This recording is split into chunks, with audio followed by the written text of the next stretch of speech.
हमारा first question है, हाल ही में अंग्रेजी को आधिकारिक भाषा के रूप में किसने नामित किया। हमारे ऑप्शन हैं A Britain, B USA, C Canada या डी डेनमार्क। इसका हमारा ऑप्शन नंबर बी सही है, यूएसए यानी अमेरिका। अमेरिका को आज़ाद हुए लगभग 250 वर्ष पूरे हो चुके हैं, परंतु अभी तक भी कोई भी ऑफिशियल लैंग्वेज नहीं थी, जिसके बाद हाल ही में अंग्रेजी को यूएसए ने अपनी आधिकारिक भाषा लैंग्वेज के रूप में नामित किया है। अंग्रेजी को यूएसए की ऑफिशियल लैंग्वेज यूएसए के 47वें राष्ट्रपति डोनाल्ड ट्रंप ने घोषणा की है। अंग्रेजी को आधिकारिक भाषा के रूप में यूएसए ने नामित किया। अंग्रेजी को यूएसए की आधिकारिक भाषा के रूप में नामित करने की घोषणा यूएसए के राष्ट्रपति डोनाल्ड ट्रंप ने की। डोनाल्ड ट्रंप अब तक के यूएसए के सबसे उम्र दराज राष्ट्रपति हैं।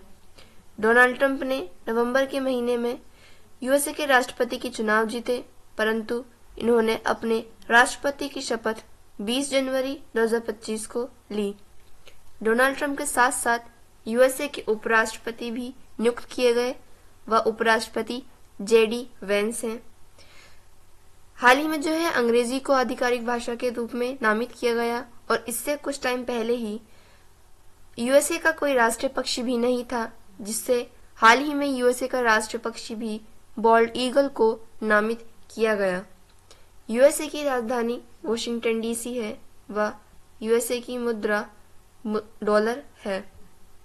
नेक्स्ट क्वेश्चन है, हाल ही में चर्चा में रही कुर्दिस्तान वर्कर्स पार्टी का संबंध किस देश से है। हमारे ऑप्शन से ए मिस्र, बी लेबनान, सी तुर्की या डी ओमान। इसका हमारा ऑप्शन नंबर सी सही है, तुर्की में एक पार्टी है जिसका नाम कुर्दिस्तान वर्कर पार्टी है। यह पार्टी तुर्की में ही अपना एक अलग देश बनाने की मांग करती है, जिसमें तुर्की में कुर्दों के लिए एक अलग देश बनाया जाना चाहिए। हाल ही में कुर्दिस्तान वर्कर्स पार्टी के नेता की गिरफ्तारी के बाद कुर्दिस्तान वर्कर्स पार्टी के लोग और तुर्की की सरकार के बीच में समझौता हो रहा है। कुर्दिस्तान वर्कर्स पार्टी तुर्की देश में एक पार्टी है। कुर्दिस्तान वर्कर्स पार्टी की मांग है कि कुर्दों के लिए तुर्क में एक अलग देश की मांग हो।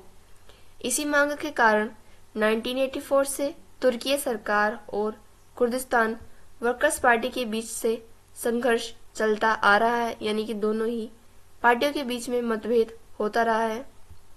कुर्दिस्तान पार्टी के नेता अब्दुल्ला ओकलान की गिरफ्तारी के बाद दोनों के बीच युद्ध विराम के लिए समझौता हुआ है।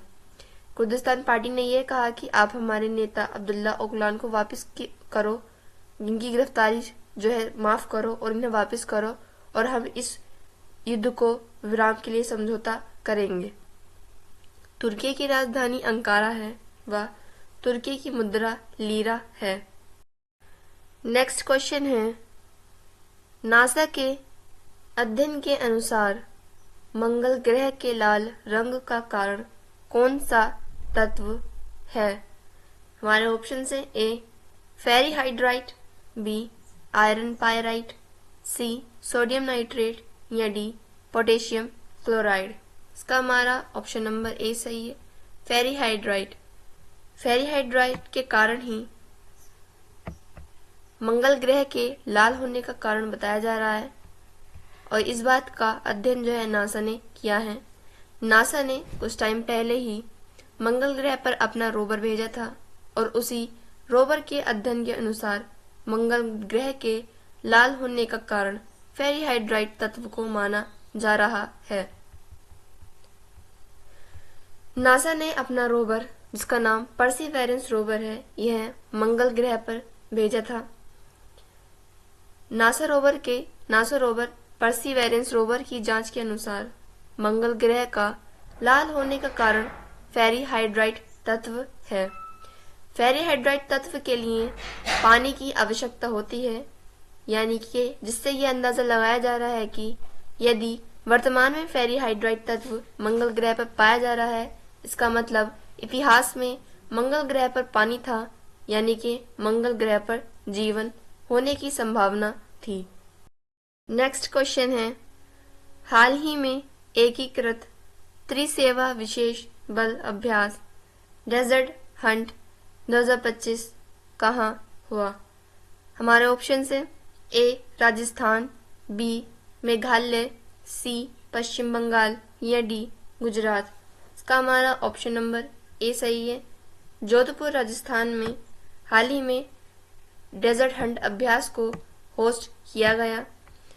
राजस्थान में यह एक त्रिसेवा विशेष बल अभ्यास था। त्रिसेवा विशेष बल यानी कि हमारे भारत की तीनों सेनाओं आर्मी, नेवी व एयरफोर्स के बीच में होने वाला एक त्रिसेवा विशेष बल अभ्यास है, जिसका नाम डेजर्ट हंट है। उसको हाल ही में जो है राजस्थान ने होस्ट किया।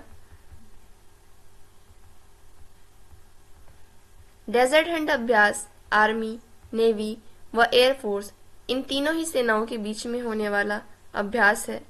यह इस बार जोधपुर राजस्थान में होस्ट किया गया। डेजर्ट हंट अभ्यास को कराने का उद्देश्य है कि भारत की तीन सेनाओं के बीच में समन्वय बेहतर करना व भविष्य की चुनौतियों से निपटने के लिए तैयार करना।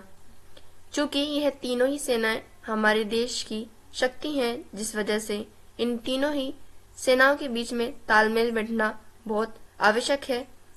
इसी वजह से डेजर्ट हंट अभ्यास को आयोजित कराया जाता है। नेक्स्ट क्वेश्चन है, हाल ही में चर्चा में रही दिया सलाई आत्मकथा का संबंध किससे है? हमारे ऑप्शन है ए अमृता देवी बिश्नोई, बी मेघा पाटकर, सी कैलाश सत्यार्थी या डी अरुंधति रॉय। इसका हमारा ऑप्शन नंबर सी सही है, कैलाश सत्यार्थी। कैलाश सत्यार्थी ने हाल ही में अपनी आत्मकथा को लॉन्च किया है, जिसका नाम दिया सलाई है। दिया सलाई आत्मकथा एक चर्चा में रही आत्मकथा है और इसके लेखक कैलाश सत्यार्थी हैं। कैलाश सत्यार्थी की आत्मकथा, इसका नाम दिया सलाई है। कैलाश सत्यार्थी को सन 2014 में शांति नोबेल पुरस्कार से भी सम्मानित किया गया था। कैलाश सत्यार्थी के साथ साथ 2014 में शांति नोबेल पुरस्कार से पाकिस्तान की मलाला यूसुफ को भी सम्मानित किया गया था। कैलाश सत्यार्थी ने बचपन बचाओ आंदोलन को भी शुरू किया था। वह दिया सलाई में कैलाश सत्यार्थी ने अपने जीवन के संघर्षों, पीड़ा के धागों को बुनकर सफलता आदि के बारे में बताया है। यानी कि कैलाश सत्यार्थी ने अपने जीवन में आने वाली चुनौतियों को व उन चुनौतियों से इन्होंने कैसे डटकर सामना किया, इस बात का वर्णन किया है। नेक्स्ट क्वेश्चन है, प्रतिवर्ष विश्व नागरिक सुरक्षा दिवस 2025 में कब मनाया गया? हमारे ऑप्शन है ए 1 मार्च, बी 2 मार्च, सी 3 मार्च या डी 4 मार्च। इसका हमारा ऑप्शन नंबर ए सही है, 1 मार्च। 1 मार्च की तारीख को विश्व नागरिक सुरक्षा दिवस व इसके साथ साथ शून्य भेदभाव दिवस भी मनाया जाता है। विश्व नागरिक सुरक्षा दिवस 1 मार्च को मनाया गया। 1 मार्च को मनाए गए विश्व नागरिक सुरक्षा दिवस का थीम नागरिक सुरक्षा, जनसंख्या की सुरक्षा की गारंटी था। इसी के साथ साथ 1 मार्च की तारीख को शून्य भेदभाव दिवस भी मनाया गया व शून्य भेदभाव दिवस की थीम हम साथ खड़े हैं रहा। नेक्स्ट क्वेश्चन है, हाल ही में केंद्रीकृत डेटाबेस पोर्टल बॉन्ड सेंट्रल किसने लॉन्च किया? हमारे ऑप्शन है ए आरबीआई, बी सेबी, सी एरडा या डी एसबीआई। इसका हमारा ऑप्शन नंबर बी सही है। सेबी SEBI ने हाल ही में बॉन्ड सेंट्रल नामक एक पोर्टल लॉन्च किया है जिसका नाम केंद्रीकृत डेटाबेस पोर्टल है और यह बॉन्ड सेंट्रल डेटाबेस है। बॉन्ड सेंट्रल डेटाबेस को हाल ही में सेबी ने लॉन्च किया है। सेबी की फुल फॉर्म होती है security exchange board of India. Bond central जो कि एक डेटाबेस पोर्टल है, इसकी यह विशेषता है कि इसमें निवेशकों का फुल डेटा होता है। बॉन्ड सेंट्रल को लॉन्च करने का उद्देश्य है कि निवेशकों की डाटा तक पहुंच को आसान बनाना, यानी कि जितने भी सेबी के इन्वेस्टर हैं वह अपने निवेशकों की अपने डाटा तक आप जो है आसानी से पहुंच सकें। सेबी की स्थापना 1988 में हुई थी। वह सेबी का अधिनियम जो था वह 1992 अधिनियम था। सेबी का मुख्यालय मुंबई में स्थित है। वह वर्तमान में सेबी के हेड तुहिन कांदा पांडे हैं। नेक्स्ट क्वेश्चन है, हाल ही में तीसरी SABA महिला चैंपियनशिप 2025 का खिताब किसने जीता? हमारे ऑप्शन हैं ए भारत, बी मालदीव, सी नेपाल या डी बांग्लादेश। इसका हमारा ऑप्शन नंबर ए सही है, भारत। यानी कि तीसरे क्रम की SABA महिला चैंपियनशिप 2025 का खिताब हमारे देश भारत ने जीता। सबा महिला चैंपियनशिप यह बास्केटबॉल खेल की एक चैंपियनशिप है जो कि साउथ एशियन देशों के बीच में होने वाली चैंपियनशिप है। इसका हाल ही में तीसरा क्रम का जो है आयोजन किया गया और तीसरे क्रम की SABA महिला चैंपियनशिप का खिताब हमारे देश भारत ने अपने नाम किया। सबा इसकी फुल फॉर्म है साउथ एशियन बास्केटबॉल एसोसिएशन। इस बार जो है 2025 में सबा महिला चैंपियनशिप का तीसरा क्रम था। सबा महिला चैंपियनशिप बास्केटबॉल खेल की चैंपियनशिप है। इस बार जो है तीसरे क्रम की SABA महिला चैंपियनशिप को दिल्ली में स्थित KD जाधव स्टेडियम में होस्ट किया गया। विजेता भारत रहा व उपविजेता मालदीव रहा। भारत ने पहली बार SABA महिला चैंपियनशिप का खिताब अपने नाम किया। नेक्स्ट क्वेश्चन है, हाल ही में INOX इंडिया को देश में क्रायोजेनिक ईंधन के टैंक के लिए पहला IATF 16949 प्रमाणन मिला है।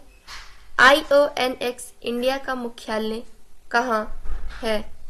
हमारे ऑप्शन से ए केरल, बी महाराष्ट्र, सी गुजरात या डी तमिलनाडु। इसका हमारा ऑप्शन नंबर सी सही है, गुजरात। गुजरात वडोदरा में IONX इंडिया का मुख्यालय स्थित है। IONX इंडिया पहली कंपनी है जो कि क्रायोजेनिक ईंधन के लिए जो है टैंक का निर्माण करेगी। वह IONX इंडिया द्वारा बनाए जाने वाला इस टैंक के लिए जो है प्रमाण पत्र की भी आवश्यकता होती है और IONX इंडिया द्वारा बनाए जाने वाले टैंक का जो प्रमाणन है वह है IATF 16949। IONX इंडिया देश का पहला क्रायोजेनिक ईंधन टैंक का निर्माण करेगी। यानी कि जो क्रायोजेनिक ईंधन के लिए टैंक चाहिए होते हैं जिसमें क्रायोजेनिक ईंधन स्टोर किया जाता है, उस टैंक का निर्माण IONX इंडिया कंपनी करेगी। IONX इंडिया द्वारा जिस टैंक का निर्माण किया जाएगा उस टैंक का जो सर्टिफिकेट है वह IATF 16949 है। इसकी आवश्यकता है कि क्रायोजेनिक ईंधन के लिए टैंकों का निर्माण होना, जिससे कि आगे जाकर जो है और ज्यादा क्रायोजेनिक ईंधन को स्टोर किया जा सके। क्रायो का अर्थ होता है न्यूनतम ताप पर, एट वेरी लो टेम्परेचर, कम से कम ताप पर, यह क्रायो का अर्थ होता है। हमारा लास्ट क्वेश्चन है, हाल ही में 5 आध्यात्मिक गलियारों की घोषणा किसने की? हमारे ऑप्शन है ए उत्तर प्रदेश, बी मध्य प्रदेश, सी बिहार या डी महाराष्ट्र। इसका हमारा ऑप्शन नंबर ए सही है, उत्तर प्रदेश। हाल ही में उत्तर प्रदेश में जो है महाकुंभ का आयोजन हो रहा है। इसी के चलते उत्तर प्रदेश के मुख्यमंत्री योगी आदित्यनाथ जी ने उत्तर प्रदेश प्रयागराज से 5 आध्यात्मिक गलियारों की घोषणा की है। महाकुंभ का आयोजन प्रयागराज की धरती पर हो रहा है। प्रयागराज में महाकुंभ 13 जनवरी से 26 फरवरी तक चलेगा। इसका आयोजन प्रयागराज में हो रहा है। प्रयागराज से उत्तर प्रदेश सरकार ने 5 आध्यात्मिक कॉरिडोर को बनाने की घोषणा की है, जिसमें पहला कॉरिडोर प्रयागराज से मिर्जापुर व मिर्जापुर से बनारस तक होगा। दूसरा कॉरिडोर प्रयागराज से अयोध्या व अयोध्या से गोरखपुर तक होगा। तीसरा कॉरिडोर प्रयागराज से लखनऊ व लखनऊ से सीतापुर तक होगा। चौथा कॉरिडोर प्रयागराज से राजापुर व राजापुर से चित्रकूट होगा।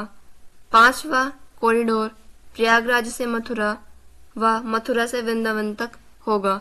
यह पांचों ही कॉरिडोर आध्यात्मिक कॉरिडोर हैं, जो कि प्रयागराज उत्तर प्रदेश से शुरू किए जाएंगे। स्टूडेंट्स, ये क्लास हम यही खत्म करते हैं। नेक्स्ट क्लास में हम करंट अफेयर से बनने वाले और भी क्वेश्चंस को पढ़ेंगे। Thank you and thanks for watching.